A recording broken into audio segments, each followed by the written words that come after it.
ಅದ್ಯಾ ಹೀಗಾಗಬಾರ್ದಿತ್ತು. But unfortunately ಎಲ್ಲ ನಡೆದೋಯ್ತು. ನೀನು ಜಾಸ್ತಿ ಕೊರಗಬೇಡ. ಹಾಗಂತ ನಿನಗೆ ನೋವಿಲ್ಲ ಅಂತ ನಾನು ಹೇಳ್ತಿಲ್ಲ. But life has to move on ಅಲ್ವಾ. ಆದಷ್ಟು ಬೇಗ ಇದನ್ನೆಲ್ಲ ಮರೆಯೋಕ್ಕೆ ಟ್ರೈ ಮಾಡು. ನಾನು ಪ್ರಯತ್ನ ಪಡ್ತಾ ಇದ್ದೀನಿ ಸಾರ್ಥಕ್. ಆದರೆ ಅದಷ್ಟು ಸುಲಭ ಅಲ್ಲ ಅಂತ ನಿಮಗೂ ಗೊತ್ತು ಅಲ್ವಾ? ಅರ್ಥ ಆಗುತ್ತೆ ಅದ್ಯಾ. ನೀನೀಗ ಸಮಾಧಾನ ಮಾಡ್ಕೊಂಡಿಲ್ಲ ಅಂದರೆ ನನಗೆ ನಿನ್ನ ಬಿಟ್ಟು ಹೊರಡೋಕೆ ಕಷ್ಟ ಆಗುತ್ತೆ. ಮನೇಲಿ ಅಮ್ಮನೂ ಟೆನ್ಷನ್ ಮಾಡ್ಕೊಂಡಿರ್ತಾರಲ್ವಾ. ಅಷ್ಟಲ್ಲದೆ ನೀನು ಆರತಿ ಮದುವೆಗೆ ಓಡಾಡಬೇಕು, ಎಲ್ಲರ ಜೊತೆ ಬೆರಿಬೇಕು. So please take care. Sarthak,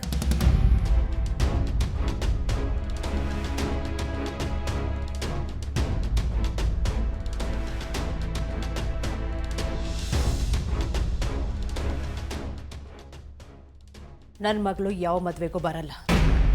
ಅದು ಹಾಗಲ್ಲ ಅತ್ತೆ. ಅದು ಹೇಗೆ ಬೇಕಾದರೂ ಇರಲಿ.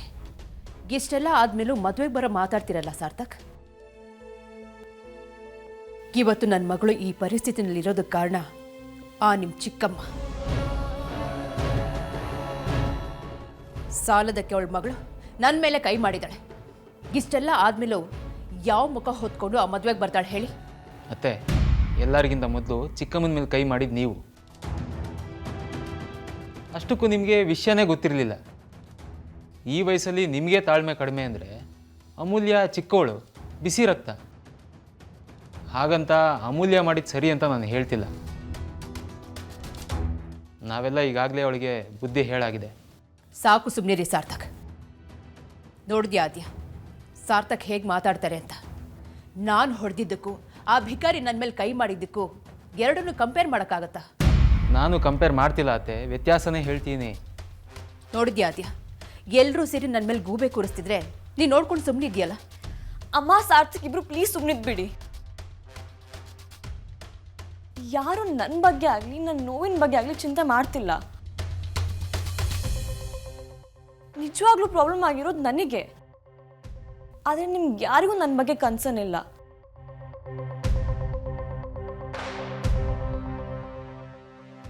ಐ ಆಮ್ ಸಾರಿ ಆದ್ಯ.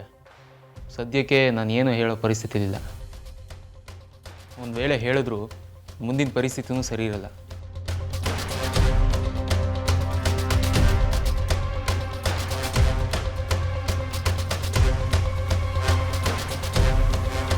ಹೇಯ್, ಎದೋಳ ಮೇಲೆ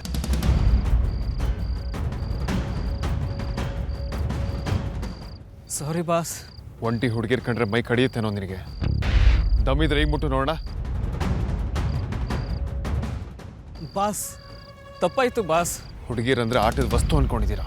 ಸ್ಕೌಂಡ್ರಲ್ಸ್. ಬರ್ತಿರೋ ಕೋಪಕ್ಕೆ ನೀನು ಇಲ್ಲೇ ಹೂತ್ ಹಾಕ್ಬೇಕು ಅನ್ನಿಸ್ತಿದೆ. ಇದೇ ಕೊನೆ. ತಪ್ಪಾಯ್ತು ಬಾಸ್. ಇವರು ನಿಮ್ಮ ಹುಡುಗಿಂತ ಗೊತ್ತಿರಲಿಲ್ಲ. ಬೇರೆ ಹುಡುಗಿ ಸಿಕ್ಕಿದ್ರೆ ಇದನ್ನೇ ಶುರು ಹಚ್ಕೋತೀಯಾ? ನಿಮ್ಮ ದಮ್ಮಯ್ಯ ಬಾಸ್, ಬೇರೆ ಹುಡುಗಿರಲ್ಲ. ಮನೇಲಿ ನನ್ನ ಹೆಂಡ್ರನ್ನೂ ಕೇಳ್ದೆ ಮುಟ್ಟಲ್ಲ ಬಾಸ್. ನಿಮ್ಮ ದಮ್ಮಯ್ಯ ಬಾಸ್. ಬಾಸ್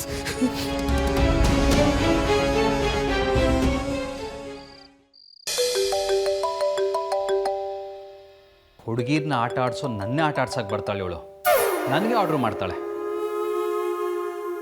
ಹೇಳಿ. Hello Gautam, I want to meet you right now. ನಾನು ತುಂಬ ಬ್ಯುಸಿ ಇದ್ದೀನಿ, ಈಗ ಸಿಗೋಕ್ಕಾಗಲ್ಲ. ಸುಮ್ಮನೆ ಕರೆಯೋಕ್ಕೆ ನನಗೇನು ಹುಚ್ಚ? ವಿಷಯ ಇಲ್ಲದೆ ನಾನು ಮಾತಾಡಲ್ಲ. ಅಷ್ಟಕ್ಕೂ ನಾನು ಹೇಳೋದನ್ನ ಮಾಡಲ್ಲ ಅಂತ ಇಲ್ಲಿವರೆಗೂ ಯಾರೂ ಹೇಳಿಲ್ಲ.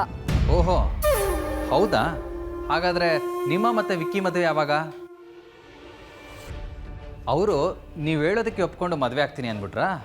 ನನ್ನೇ ಅಣಕಿಸ್ತಾ ಇದ್ದೀರಾ? ನನಗೂ ಸುಮ್ಮನೆ ಟೈಮ್ ವೇಸ್ಟ್ ಮಾಡೋದಕ್ಕೆ ಮನಸ್ಸಿಲ್ಲ. ಆ್ಯಕ್ಚುಲಿ ನಾನೀಗ ನಿಮ್ಗೆ ಸಿಗೋಕ್ಕಾಗಲ್ಲ. ಅಂಥ ಇಂಪಾರ್ಟೆಂಟ್ ವಿಷಯ ಆಗಿದ್ರೆ ಫೋನಲ್ಲೇ ಹೇಳಿ. ನಾನು ಮಾಡಿರೋ ಪ್ಲ್ಯಾನು ಫ್ಲಾಪ್ ಆಗಿದೆ. ಎಲ್ಲರನ್ನೂ ದೂರ ಮಾಡೋಣ ಅಂತ ಅನ್ಕೊಂಡಿದ್ರೆ ಈ ಅಮೂಲ್ಯ ಮತ್ತು ವೇದಾಂತಿ ಎಲ್ಲ ಪ್ಲ್ಯಾನ್ನು ಹಾಳು ಮಾಡಿಬಿಟ್ರು. ಈ ವೇದಾಂತ್ ಬಂದು ಅಮೂಲ್ಯನ ಸೇವ್ ಮಾಡಿರೋದು ನೋಡಿದ್ರೆ ವಿಕ್ಕಿ ಮತ್ತು ಆರ್ತಿ ಮದುವೆ ಆಗೇ ಹೋಗುತ್ತಾ ಅಂತ ಡೌಟ್ ಬರ್ತಾ ಇದೆ. That's none of my business. ಅದಕ್ಕೆ ನಾನೇನು ಮಾಡಬೇಕೀಗ? ವೇದಾಂತ್ ಮತ್ತು ಅಮೂಲ್ಯ ಹಳೆ ಪ್ಲ್ಯಾನ್ ಪ್ರಕಾರನೇ ನಡ್ಕೋತಾರೆ. So let's stick with your plan.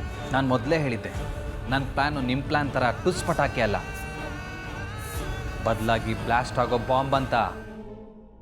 ಊರ ಮೇಲೆ ಊರು ಬಿದ್ದು ತಲೆ ಹೋದರೂ ಸರಿ, ನನ್ನ ಪ್ಲ್ಯಾನ್ ವರ್ಕ್ ಆಗೇ ಆಗತ್ತೆ. ಆರ್ತಿ ನನ್ನೋಳು ಆಗೇ ಆಗ್ತಾಳೆ.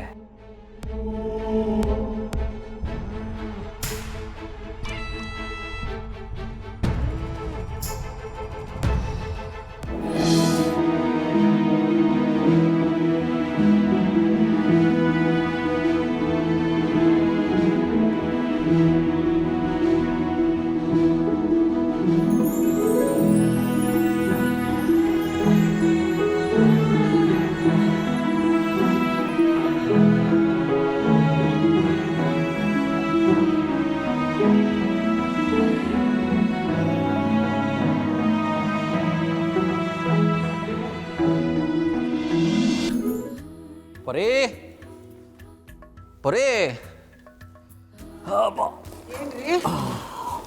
ಹೂನವ್ರಿಗೆ ಅಡುಗೆಯವ್ರಿಗೆ ಮತ್ತು ಛತ್ರಕ್ಕೆ ಅಡ್ವಾನ್ಸ್ ಕೊಟ್ಟಾಯ್ತು. ಒಂಥರ ನೆಮ್ಮದಿ ಅನ್ನಿಸ್ತಾ ಇದೆ. ಒಳ್ಳೇದಾಯ್ತು ಬಿಡಿ.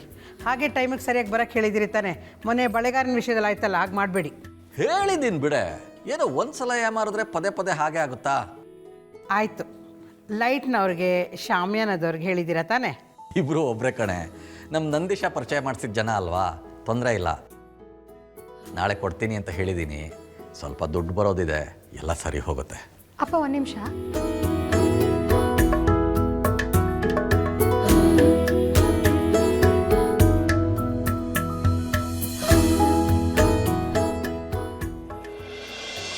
ತಗೊಳ್ಳಿಪ್ಪ.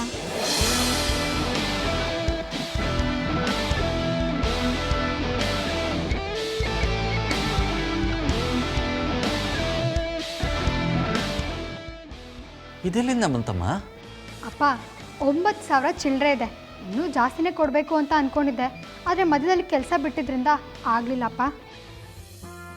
ಆದರೂ ಇಷ್ಟೊಂದು ದುಡ್ಡು ನಿನ್ನ ಹತ್ರ ಎಲ್ಲಿಂದ ಬಂತಮ್ಮ? ಅಕ್ಕನ ಮದುವೆ ಗೊತ್ತಾದಾಗಿಂದ ಸ್ವಲ್ಪ ಉಳಿಸಿ ಇಷ್ಟ ಆಗಿದೆ ಅಪ್ಪ.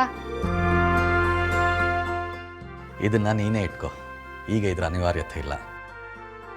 ಹೇಗಿದ್ರು ತಂಗಿಯರ ಬಟ್ಟೆ ಖರ್ಚೆಲ್ಲ ನೀನೇ ನೋಡ್ಕೊಂಡಿದ್ಯಲ್ಲ, ಈಗಿದು ಬೇಡ. ಈಗಿದು ಬೇಡ ಅಂದರೆ ಇದನ್ನು ಉಪಯೋಗ ಮಾಡೋದಕ್ಕೆ ಇನ್ನೂ ಒಳ್ಳೆ ಟೈಮ್ ಬರೋದಿಲ್ಲಪ್ಪ.